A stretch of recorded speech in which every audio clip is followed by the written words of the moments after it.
we talk a lot about like how stories can change you.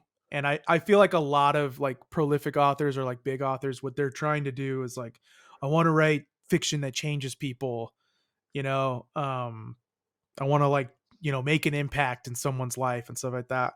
And I feel like 90% of stories, whether it's movies, TV shows, books, most of the time it's like you're just offering like escapism, which is like, I'm not saying that's a bad thing. Like, I think that's genuinely a good thing. You're offering like a cathartic release or something like that, but you don't like, I have rarely ever been genuinely changed by a work of art. You know what I mean? But for me, this short story I can actually point to and like, this changed the way I think.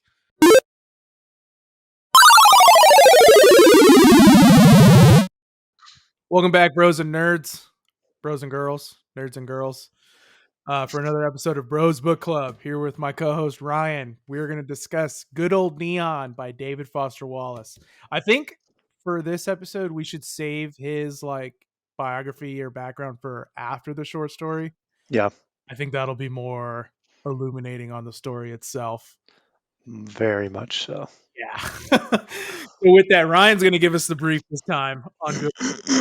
Take it away. Yep. So I took some notes here. Gonna do a brief on this. Let's see. All right, so good old neon. In general, just starting out, this story is about a man in a moment of self-reflection, leading up to his proclaimed suicide. So, and basically what happens at his death, at the moment of death. So that's in general what we're diving into here. So the story kind of gets introduced in that vein. You know, he's talking about he wants to commit suicide and like what even happens at that moment, and he starts to talk about he feels like he's a fraud. His whole life has been dedicated to making people have certain impressions of him. He And talks he's very about, concerned about that, right? Like oh yeah, he very talks much about so. how once he understood he could like influence people's perception of himself, he's like basically his whole life is consumed with leveraging that and Hmm. manipulating that. That's exactly right. Um, he kind of introduces where he's at in life, successful career. He was popular growing up. He got the girls, like successful in any shallow kind of sense. Um, but he just realizes like I am such a fraud. And he really hits on this throughout the whole story. And he starts to talk about different things he tries to do to cover up the fact that he was a fraud and only trying to get approval or acceptance. Like he tried a lot of different things. He tried EST, riding a 10 speed to Nova Scotia and back, hypnosis, cocaine, sacrocervical chiropractic work, joining a charismatic church. He tried jogging, pro bono work, meditation classes, the Masons. He joined the Masons, um, celibacy, collecting and restoring vintage Corvettes, and then trying to sleep with a different girl every night for 2 straight months, which he got chlamydia from. Basically every midlife crisis possible. Yes. Or to put it succinctly, me and Ryan's college career. Yeah, that was a normal No. weekend. That was just a normal weekend for us. Yeah. So he talks about trying to do all these things, and it ultimately leads up. He tries psychoanalysis, and that's where the majority of this story is going to take place in this kind of psychoanalysis with this shrink. And real Um, quick, I think it's important to note too, like, and you're probably going to get to this with the psychoanalysis, but he mhm, basically he is starting to realize that like no matter what he does, whether it's like chasing a girl or like chasing success, the real feeling that he's going after is like the approval of other people, right? Like he is depressed because he doesn't get enjoyment out of actually being with a girl. He gets enjoyment out of like the look he gets for being with a certain girl, right? Like he knows this girl is this hot, so I probably look great being next to her. in dating her, yada yada yada. Yep, that's a good point. Um, so he goes to the shrink, Dr. Gustafsson. He begins this process of psychoanalysis, and as you stated, like he knows that he is a fraud. Like he knows what the issue is going in to talk to this shrink. Um, and in this setting, he does a really good job of like exposition on talking about him being a fraud in this context. Um, he also brings up a couple times how when he looks at Dr. Gustafsson, he he has this kind of narcissistic twist to him, and he's like, I'm equally, or if not smarter than this analyst, and I have already figured out the problem. I guess now I'm just here really searching for help because I tried all this shit and and like I can't get through it. Um, so he's with this guy and he's kind of detailing about the guy. He's like really breaking him down, his office and like analyzing Yeah, Dr. he Goo. thinks he's like he has him totally read, Oh yeah. and it's to the point where he starts predicting what the therapist is going to say back to him whenever he's describing his problems. Yep. This gave me Goodwill Hunting vibes.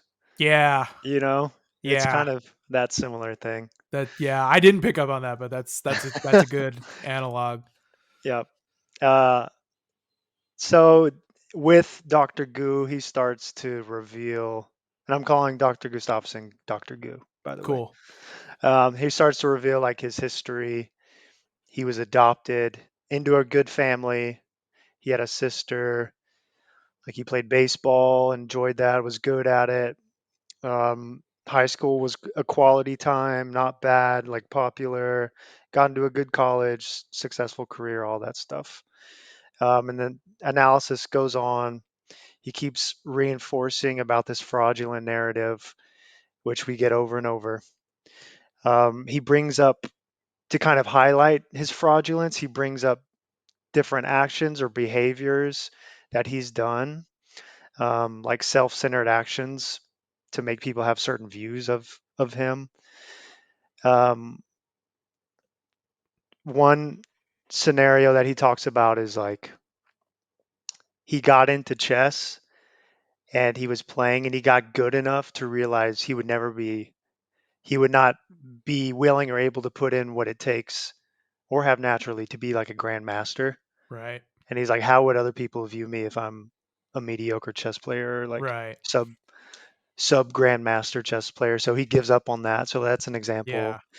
He talks about a story of in the home when he's a kid, and this like antique, expensive family heirloom antique gets broken, and basically his sister Fern gets the blame, and he thinks about the look that his parents gave him of approval basically because he didn't break it, and so she got the blame, and he ultimately talked about how he felt guilty about that because he thinks that led his sister to make some poor life choices. So those are some examples of him like trying to talk about his fraudulence and how he's a fraud.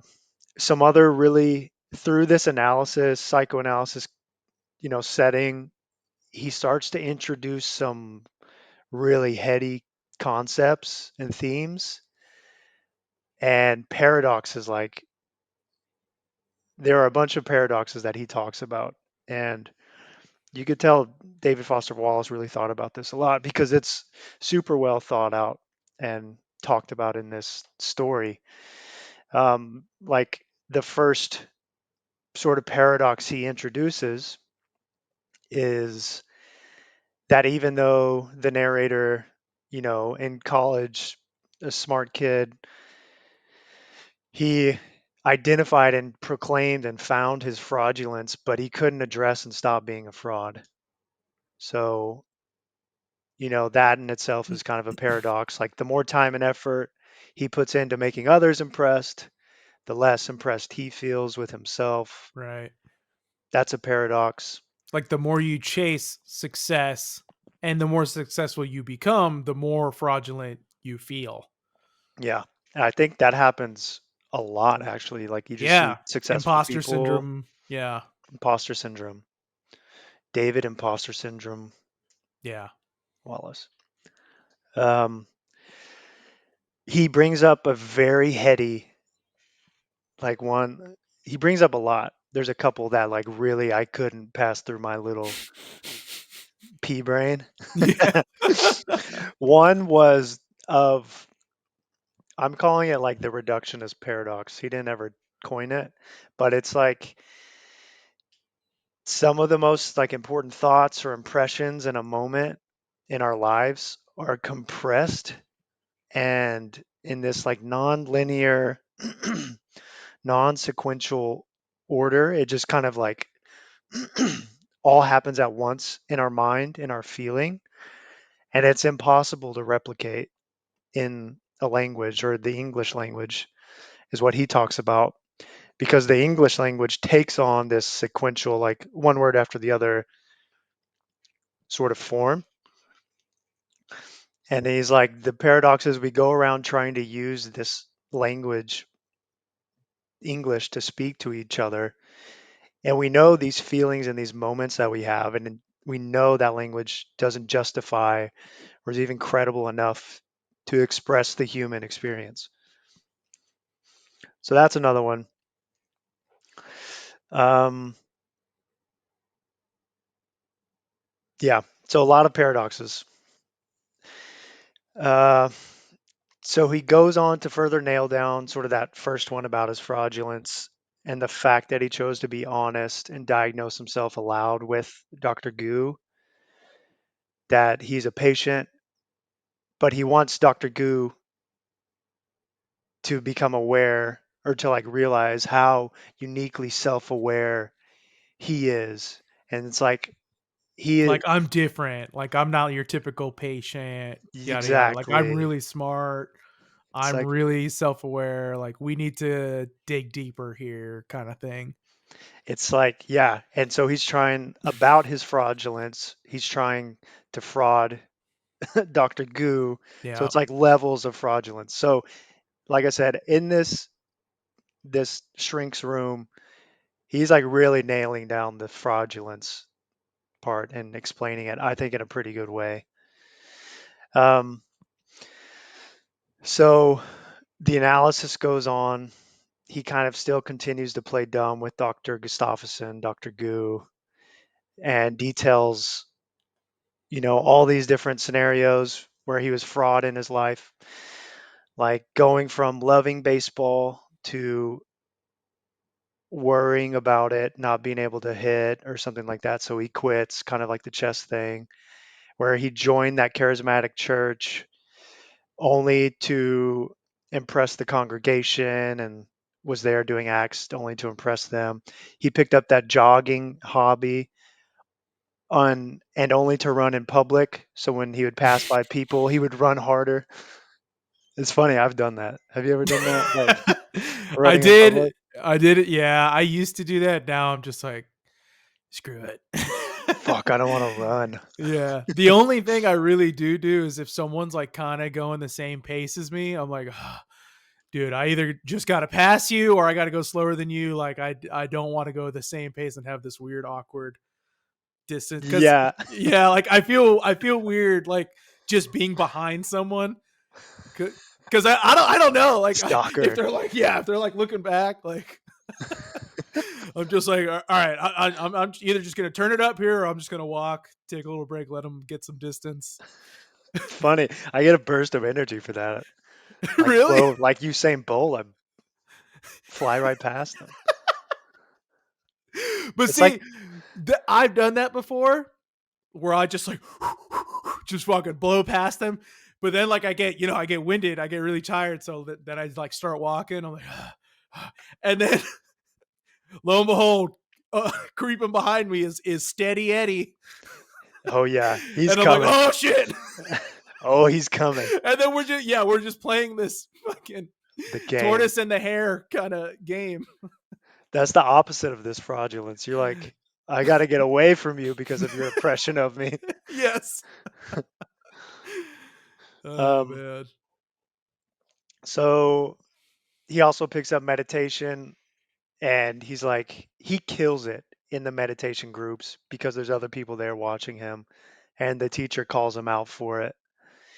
Um, he even has a dream kind of in the same I vein. like that the meditation teachers did real quick. I Yeah, love yeah, yeah. the little detail that I'm pretty sure it's like a monk, the monk or a former monk. He like went to like a temple or something like that, and he's like the one of the only ones who like sees through him.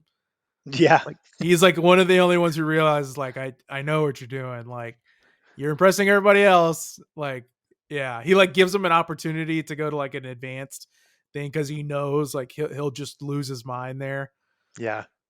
Yeah, I love that little detail. That's a good detail. He has this dream in the takes place in the town center of Aurora, Colorado. And in this dream, the narrator is chiseling a monument of himself. And the whole dream, he's like keeping it tidy, cleaning the bird shit off of it, taking care of it. And his whole life sort of flashes by as that of him just being a custodian of his statue. I thought that really summed up, how he is, Yeah, that like you're dream. constantly tending to your image, like your self image. Yeah. And on the point of him, it's kind of that Goodwill Hunting vibe, how he's like analyzing Dr. Goo. He really starts to dig into him and talks about his sexuality, his insecurities. Yeah.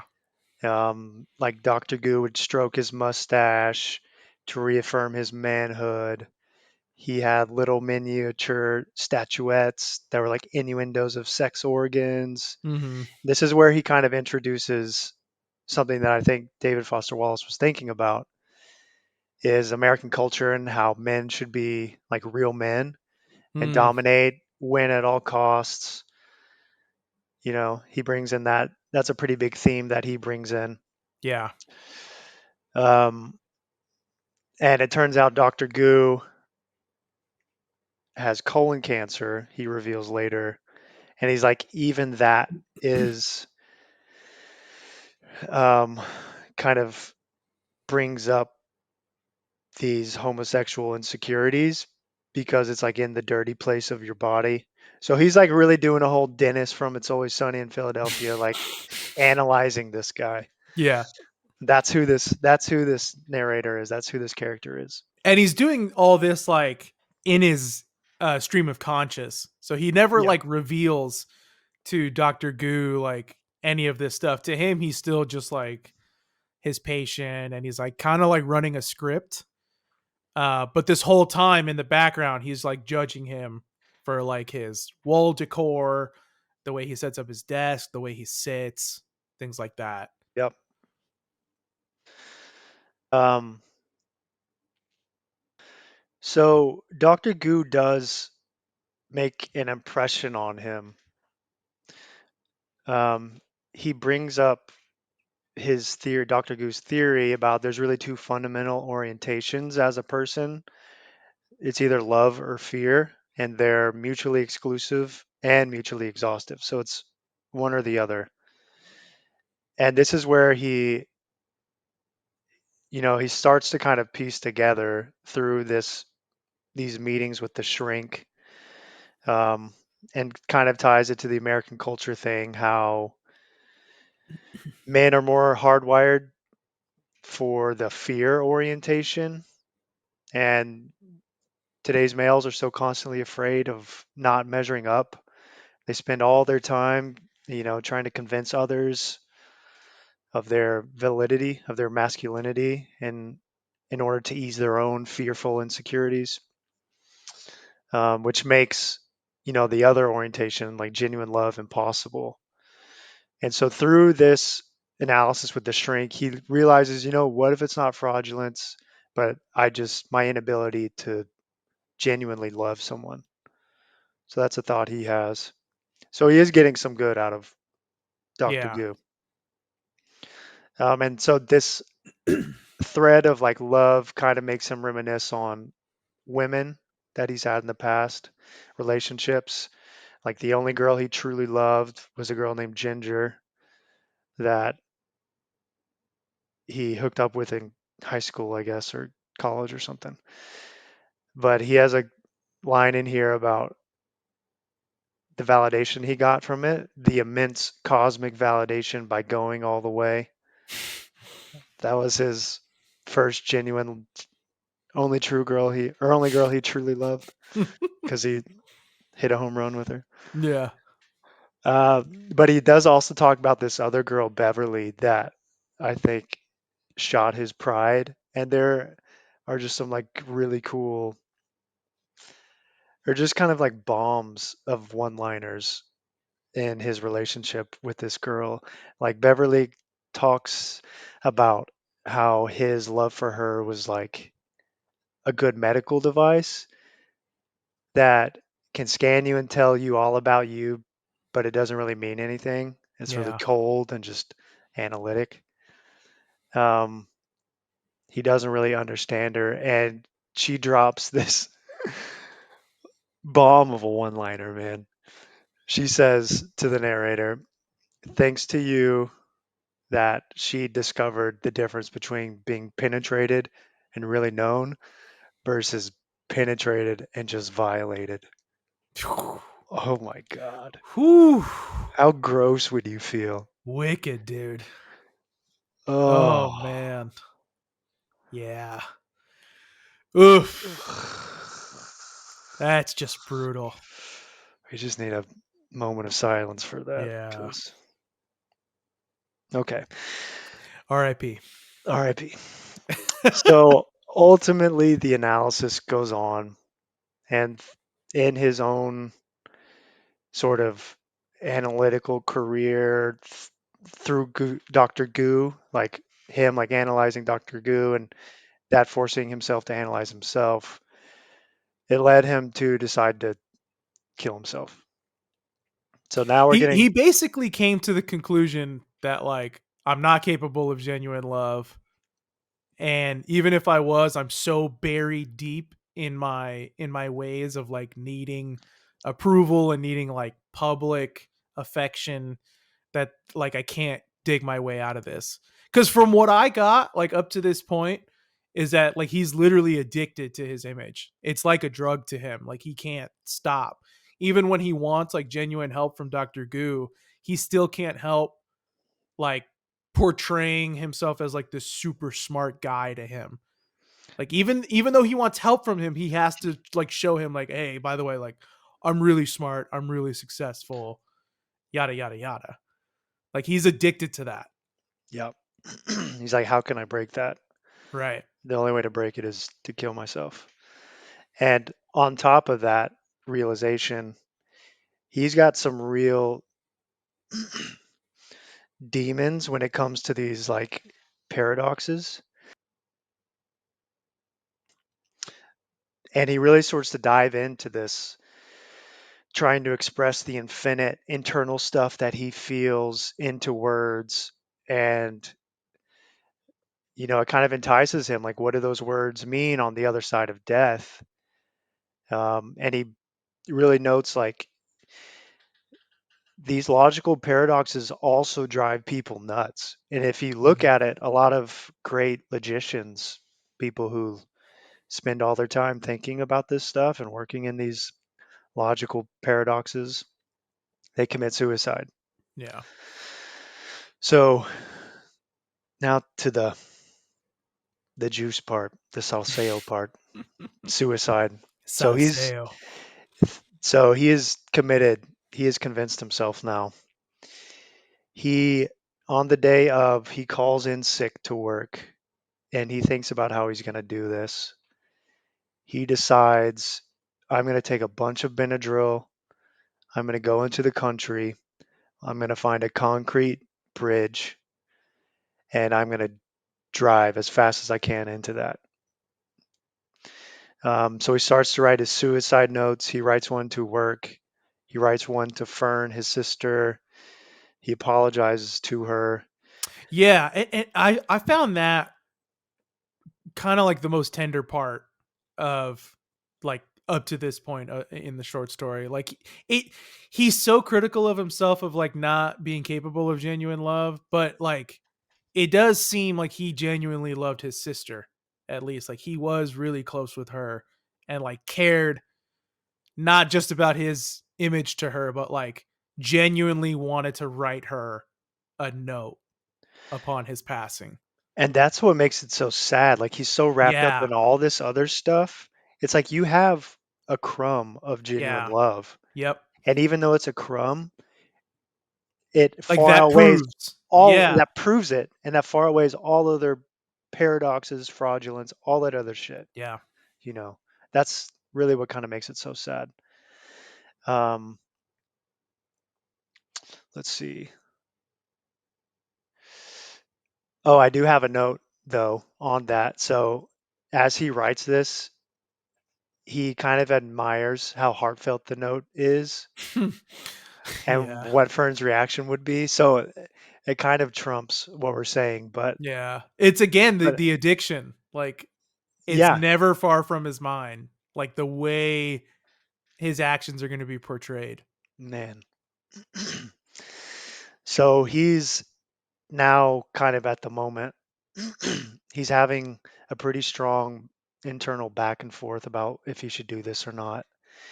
And he's sitting in his bed wondering if he should do it, convincing himself yes, no. He's kind of deriving nostalgia in real time, thinking like, this is the last time I'll ever tie my shoe. This Hmm. is my last glass of milk. And it becomes a little ceremonial for him in this process. He gets in his car, he starts driving. He describes his drive to Lily Cache, which is where he's going to do this, where the bridge is on State Route 4. The abutments, which are like the concrete pillars that prop up the bridge, are off the road. It's isolated. It's in the boonies.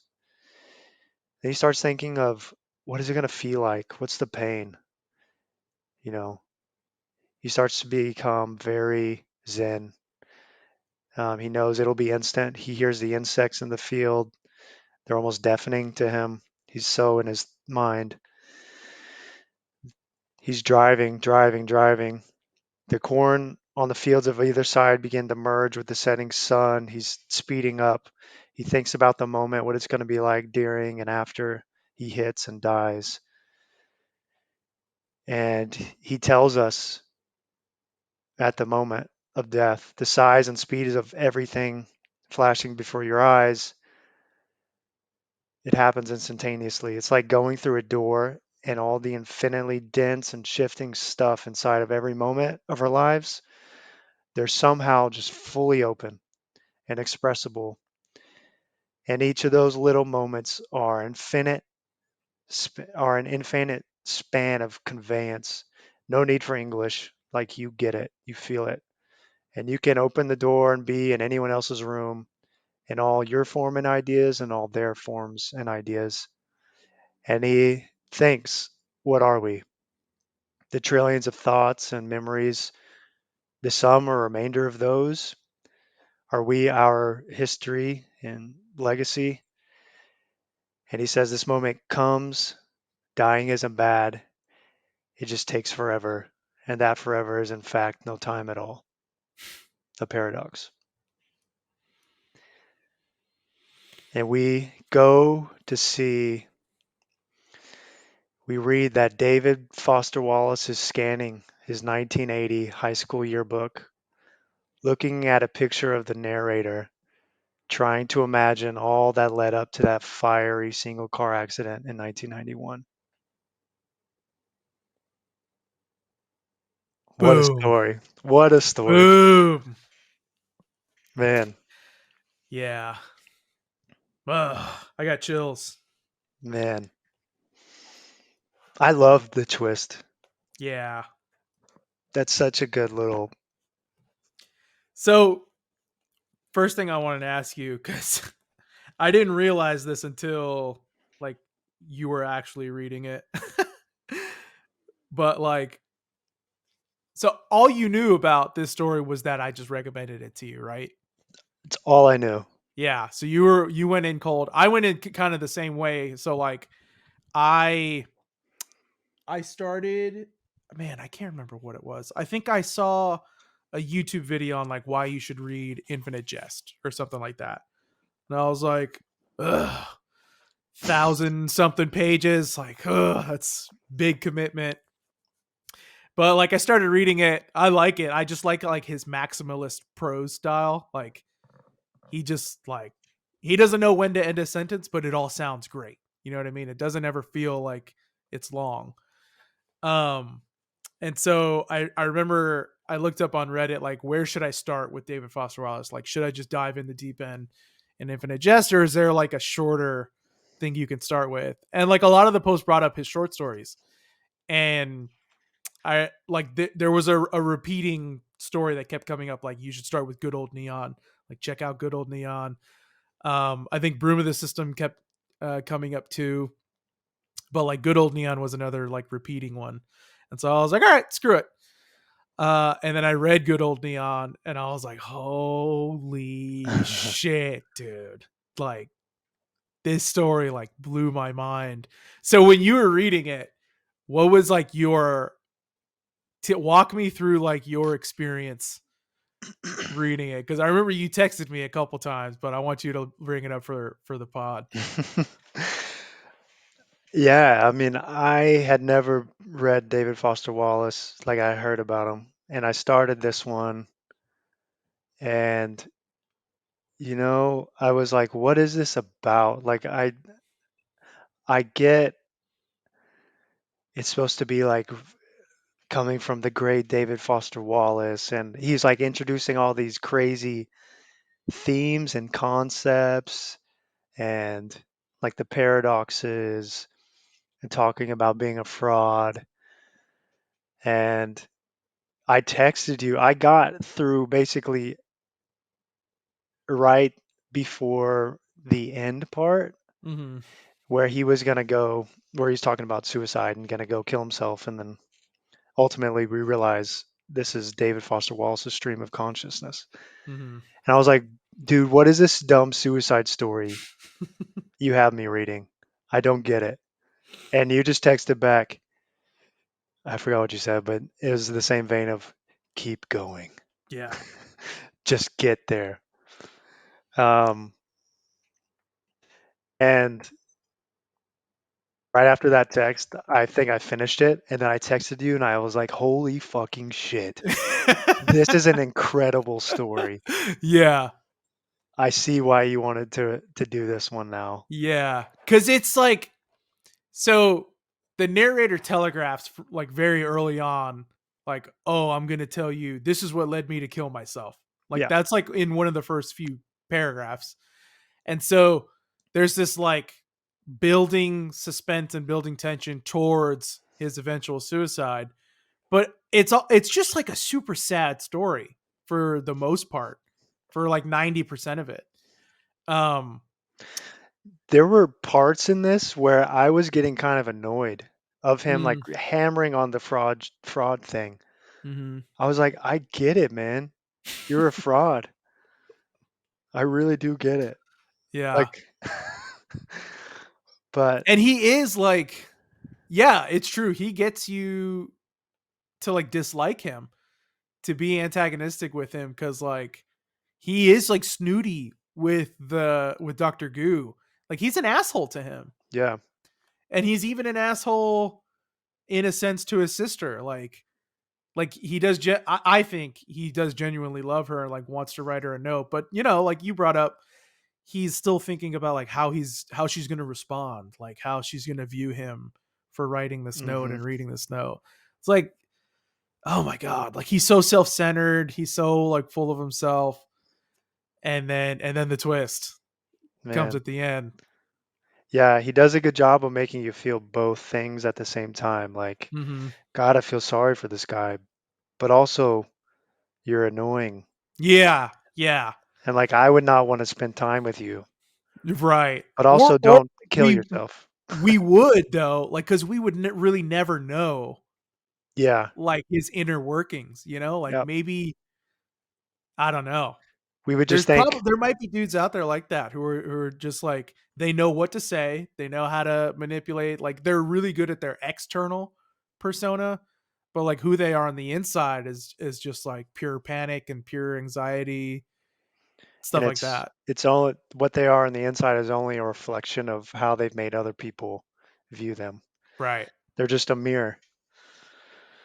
Yeah. And so for me, the genius of this short story is the one paradox you brought up in that like in our heads and in our thoughts in fractions of a second we can think up like whole feelings and thoughts that are non-sequential, right? Like me having to like articulate those thoughts requires me to speak in a language, in our case English, using a sequential order of words that you then interpret yourself, um, to like get an interpretation of what my thought is.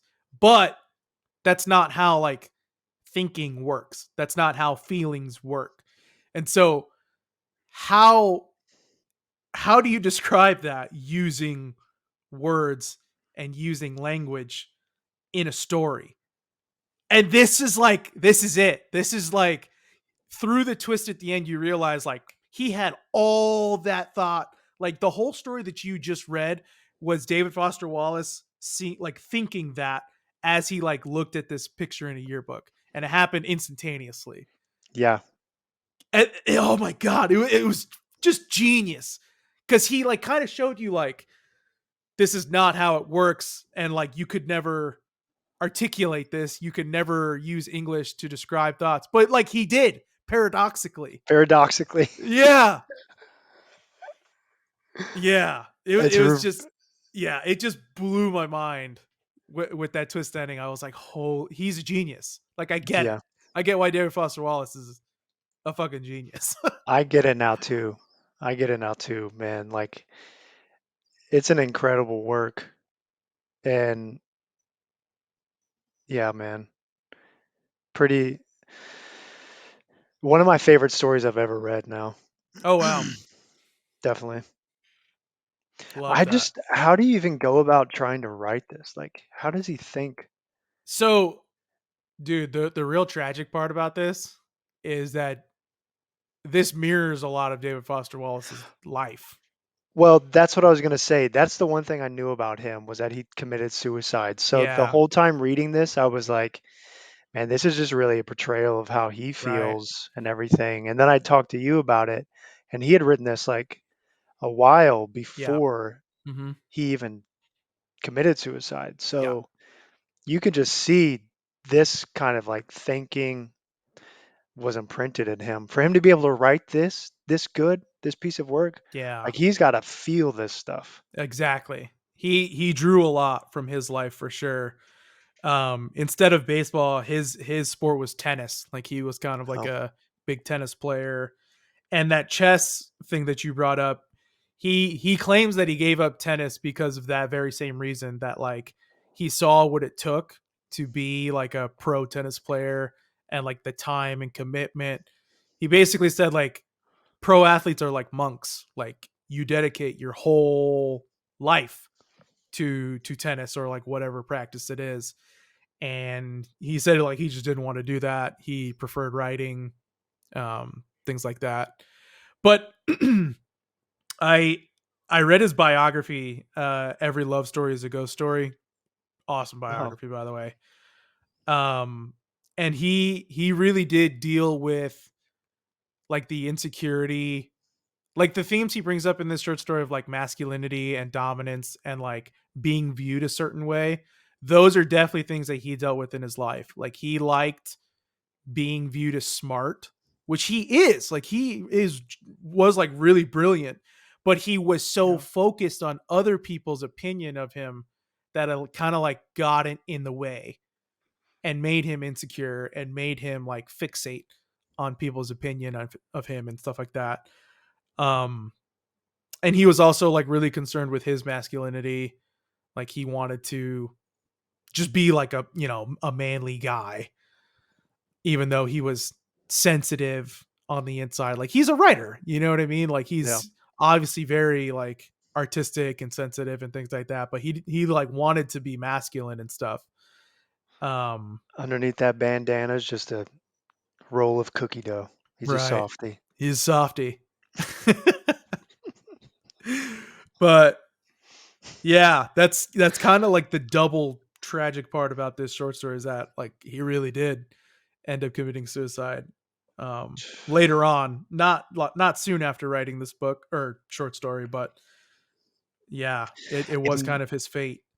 it makes you think like how much him writing this and like getting through all of it, because the act of writing it, putting it down from head to pen to paper or whatever, like that forces you to kind of go through it all and Hmm. think about it all. And you would think, going through all this, maybe he would stave it off and like not do it, Yeah. but it's Well, almost like he so convinced himself. what happened to him from the biography that I read? He uh he was like clinically depressed. And it started in college when he was on his own. Um and he attempted suicide when he was in college, but he survived it. They admitted him, and then he got put on medication. And then once he was on that medication, he was actually okay. Like he still went through spells. Like deep down, he was still like an insecure person, Hmm. still anxious and stuff like that. So like that stuff never got cured. But like his clinical depression basically did. Like as long as he was on that medication, he was actually doing. He like lived his life for a long time after that. Um, he ended up writing Infinite Jest, and he was a college professor. He got accepted into Iowa Writers Workshop, like best writers workshop in the country. He got the MacArthur Genius Grant. Wow. Like, yeah, like he went on to have like a successful career, successful life, things like that. He did get married, he did settle down. But what fucked him up was he went to a new doctor, and the doctor was like, "Oh, this drug you've been taking for so long it's like outdated, it's old. There's like risks and side effects that we know about now. Like we need to switch you to this new medication." And so when he weaned off his that medication, he went through like a really dark spell. Um, and so he like went back to being clinically depressed, basically, like getting off that medication. And then the new medication like didn't work. Oh God. Yeah. And then in their attempt to put him back on the medication, I think, or try a new medication, that's when he committed suicide. Dude, he was Super just, sad, man. it was a chemical salsa dance in Chemical, his head. yeah, chemical imbalance, like, and he just like never recovered after that incident. It's really fucking sad, man. Really fucking sad. Was he like a drug addict too or Yeah, anything? he did. Oh man, I can't remember. He did a bunch of drugs. Like he did cocaine, smoked a lot of weed. Yeah. Was an alcoholic at one point. I can't remember if he did like hard drugs. Yeah, I think he took like painkillers and stuff. He seems like a heroin guy to me. Yeah, I think heroin was in there. Um, yeah, he did like a bunch of shit. God.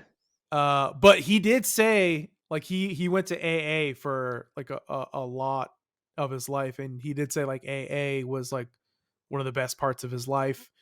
And he had this weird thing where he didn't believe in God because he's like obviously like very logical, like, and so I don't think he could logically bring himself to believe in a higher power, but he wanted to. Like he like really, I think, admired or respected people who had faith or It's like kind of that religious monk. people. Yeah, kinda. He respects that monk Yeah. nature. And so AA has like a religious component to it. And so he thought Like he really like liked AA, and he continued AA like his basically his whole life, Mm. from college onward. And he swore by that. But I think ultimately the biggest thing that he struggled with, I mean, obviously like his physiology, like his he had like chemical imbalances and stuff like that. Like that ultimately was what fucked him up. But like I think what he really really struggled with was this concept that he talks about here in Good Old Neon, and that like we're just limited by language. Like we are limited in how we can communicate with other human beings. And I like the metaphor that he used in this short story, and that like our thoughts and our feelings, like all that stuff is behind a door, but the way that we communicate with each other is like through keyholes. Like we Yeah. only ever see like what we can see through the keyhole. Yep. And I thought that was brilliant because it's, man, like it's so true. What's funny is I read this around the same time that I read Cormac McCarthy, and Cormac McCarthy is like hugely hugely interested in the topic of the subconscious. He has an essay called The Kekulé Problem, where there was, oh my god, I'm gonna ruin the story, but to paraphrase, there was this like scientist, and he had this problem that he couldn't solve. I think he was like trying to find it was like he was trying to find like how a certain part of the body, or how a molecule worked, or something like that. It was some like really intricate scientific problem, and he couldn't think of it. But he had a dream one day, and he dreamt of the Ouroboros, like the snake that is it's eating its own tail. Uh, And then he woke up and he realized, oh, it's a circle. And he like figured out his scientific problem through his dream. And so what Cormac is describing in this essay is that like this is a problem of like the subconscious, right? Like how he's basically saying that the subconscious is older than language. yeah. And he's saying that language is like a relatively new construct to human beings. And so like how does the subconscious speak? Or why doesn't the subconscious use language? Why doesn't it trust it? Like, why does it speak to you in dreams and in hunches and in like gut feelings and things like that? Why doesn't it use like physical language?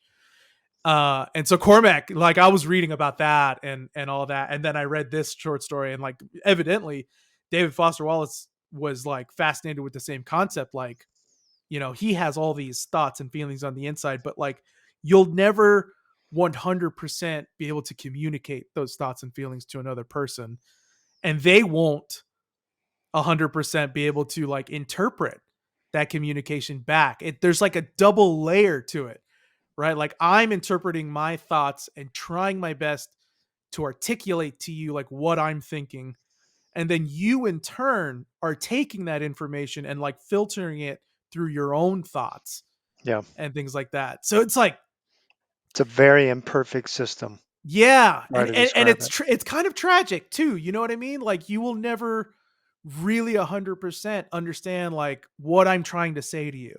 Yeah. Like even Yeah. if we're 99% close, there's still like a little bit of a gap because we're Hmm. limited by words. Like we're limited by language. Yeah. Gosh. Like I said, heady, Yeah. heady thoughts. And I didn't expect to have any of these like themes and ideas in a short story about suicide, especially this one. Yeah. Man, was this like very critically acclaimed when it came out? I'd never heard of it. Um, I don't think Good Old Neon in particular was. I know his collection Oblivion was basically all his books were, dude. Like Yeah. he was one of those dudes that like everything that got released, the critics like jumped at the opportunity to read, and he was like, I don't know. From what I gathered in the biography is that like he was one of the few like purely literary authors who had like a commercial following. Like he Yeah. sold a lot of books while at the same time being like a really difficult author, you know? Yeah, that's Which is true. rare. That's really fucking rare. Or it happens like after you die, Yeah. you know? But he was successful even like in life, like while he was Yeah, writing his stuff. People were like anticipating his works. Yeah, man. He's immortalized, man. for sure. He really is. This was a hell of a read. Yeah. Any closing thoughts? Are Oh, you one gonna? last thing Oh we yeah. didn't talk about. The initials of the short story, GON small e, gone. Huh. Yeah. Cuz I always wondered about that. Like why is it called good old neon? And Yeah, people exactly.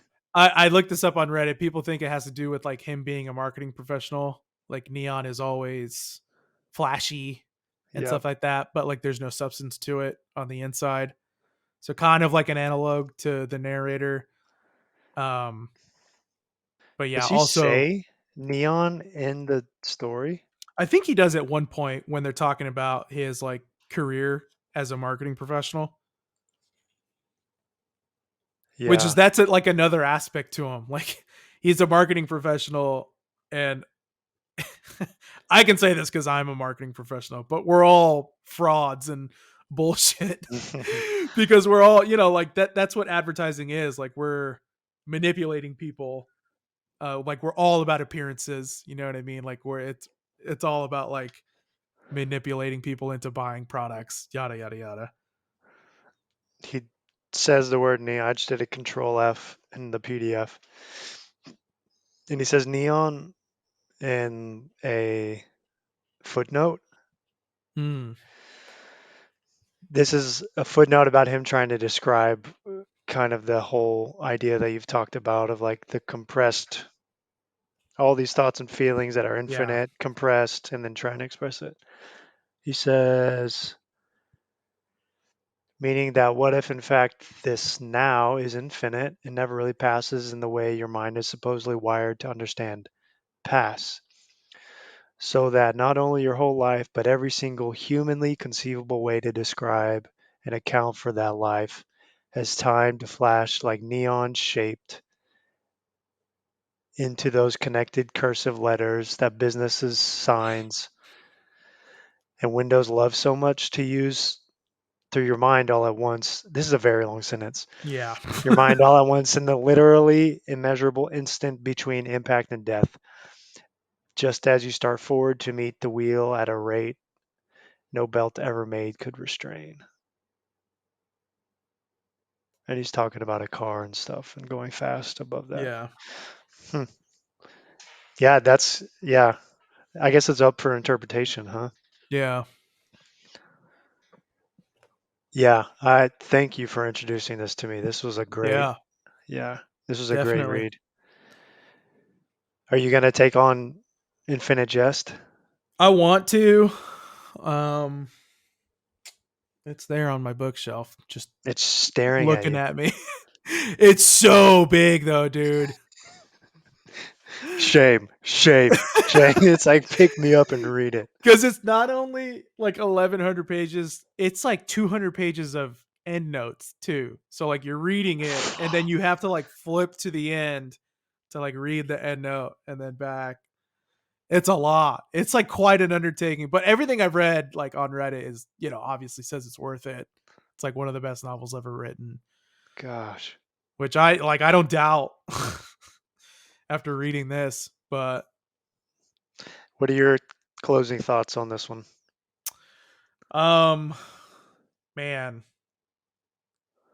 honestly, I'm glad, Jess, because I didn't bring this up, but like we talk a lot about like how stories can change you, and I feel like a lot of like prolific authors or like big authors, what they're trying to do is like, I want to write fiction that changes people, you know, I want to like make an impact in someone's life and stuff like that, and I feel like 90% of stories, whether it's movies, TV shows, books, most of the time it's like you're just offering like escapism, which is like, I'm not saying that's a bad thing. Like I think that's genuinely a good thing. You're offering like a cathartic release or something like that, but you don't like, I have rarely ever been genuinely changed by a work of art. You know what I mean? But for me, this short story I can actually point to, and like this changed the way I think. This changed the way I like think about other people and like how they communicate with me or like what they're trying to say to me. Cause like I had never considered before that like if someone's like struggling with their words or like said something that I may have misinterpreted or took a wrong way, like it has made me think again and be like, okay, maybe he did not mean it this way. It's just like how I'm interpreting it. Um, because I don't know, like that whole concept of that, like, we are using physical language to communicate with each other, and it's going through these two keyholes uh in that communication with each other. I had never really like thought of that as like a bad thing. I had never really thought of like the cons or like the faults of that system. I thought it was like a perfect system. Like we know English, we can communicate with each other. Perfect. But like there's it turns out like this really made it explicitly clear like how, the things that I had never considered before, and that like yeah, like my thoughts and my feelings, like I have a hard time describing them. It's true. Like how many times have you like had an idea like, "Oh, I thought of something," and then like you have to stop and be like, "How do I say this?" You know what I Yeah, mean? Like how many times has that moment happened for you? And that's happened a lot for me. And so yeah, like but I had never really like thought about that concept or articulated that concept before. But this short story kind of like opened my eyes to that, like, yeah, damn, like there's actually a lot in communication that, is goes through the cracks when it comes yeah. to human communication and stuff like that. So yeah, David Foster Wallace, the reason he loved writing so much is because he felt that fiction, music, movies, and really good sex spoke to the subconscious. Yeah. Like this is how we, yeah, it's funny that like he said really good sex is part of that. But like I agree with him. Like I I do feel too. like I yeah, like I feel like they're using the same modes of communication that we use, but in a way they can come to these in a roundabout way, like come to these conclusions and ways to communicate like subconscious to subconscious, which is like really, really powerful. That's kind of, yeah, I think you hit the nail on the head, really. The big, a pretty big takeaway I had was like the beauty in that some people, so in now understanding that it is an imperfect form, we are playing an imperfect game, trying to express up here to come through here or here. The beauty of someone and the people that stand out and are uniquely good Mm, at communicating and writing. I think this story helped illuminate that fact to me and those people that, you know, how really impressive it is yeah, to be able to communicate and really express an idea to make someone else feel a certain way or like really get it. yeah, It's, yeah, yep, pretty incredible stuff, man. yeah. And it's Good. also kind of given me not oh, this is a perfect example. I want to use the word allowance, but that isn't like the perfect word for what I'm trying to say. But like I feel better about just listening to music, like just watching movies, just reading books, because like I'm, speaking in that language that like is not physical language. You know what I mean? Like I'm communicating in feelings and like through the subconscious and things like that. So yeah, like I don't know. It's made me feel better about escaping and just, enjoying those things that we love, like music, movies, fiction, things like that. Man, David Foster Wallace would probably be really happy to hear that, you know? I know. I know. It's a good point. Yeah. Well, you've done me in, David Foster Wallace. You had your way with me, you and that bandana. Damn you, DFW. BFW. The better DFW, not the Yeah. airport. All right, nerds and girls, thanks for tuning in. This was good old Neon Bros Book Club. Tune in next time. I think we'll do Ted Chiang, maybe a Ted Chiang short story. Woo! Yeah, Tune let's in do it. next time. Please like, subscribe, all that. Bye.